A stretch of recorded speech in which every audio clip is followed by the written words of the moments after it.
বেডৰুমৰ পুৰা পৰ্দা বেডৰুমত নহয় গাইজ চৰি আমাৰ নতুন ঘৰৰ গোটেই পৰ্দা চৰ্দা লাগি আছে আৰু দাদাই আহি পেলাই পুৰা পৰ্দা চৰ্দা লগাই আছে কি ধুনীয়া লাগিছে গাইজ কালাৰ চালাৰ কি ধুনীয়া লাগিছে কম্বিনেশ্যনটো মোৰতো বহুত ভাল লাগিছে সেইটো কাৰণে মই চিলেক্ট কৰিছোঁ আপোনালোকৰ কেনেকুৱা লাগিছে এবাৰ কমেণ্ট কৰি জনাব আৰু এইটো দিছোঁ এনেকৈ শ্লাইডিং লাগি লাগি ধৰিছে নে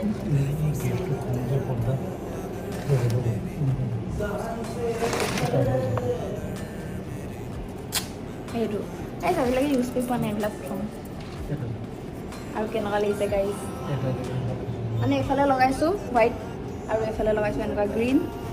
ঘৰটোৰ লগত মেটচ হৈছে আৰু এইফালে গাইজ পুৰা ধুনীয়াকৈ কালি চাফা কৰি দিয়া হৈ গ'ল আৰু বিচনা চিচনাও ধুনীয়াকৈ এনেকৈ ৰেডি কৰি দিছোঁ আৰু দৰ্জাখনত এনেকৈ বগা লগোৱা হ'ব আৰু এইখিনি যোনখিনি হ'ব সেইখিনি গোটেইখিনি আপোনালোকক দেখাই দিলে দেখোন চেচেই হোম ট'ৰত কি যাব সেইটো কাৰণে হোম ট'ৰত যেতিয়া দিম তেতিয়া এটা এটা সৰু সৰু সৰু সৰু বস্তু আপোনালোকক দেখুৱাম কিন্তু কালাৰটো হৈছে এইটো কম্বিনেশ্যনটো এইটো হোৱাইট আৰু গ্ৰীণ আৰু কাৰোবাৰ যদি ভাল লাগিছে এনেকৈ তেতিয়াহ'লে আপোনালোকে লগাব পাৰে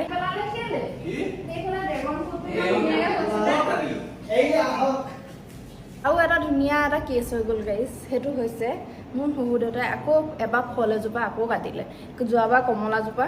এইবাৰ ড্ৰেগন ফ্ৰুট ইমান ধুনীয়াকৈ ডাঙৰ হৈছিলে মই আকৌ দেখামগৈ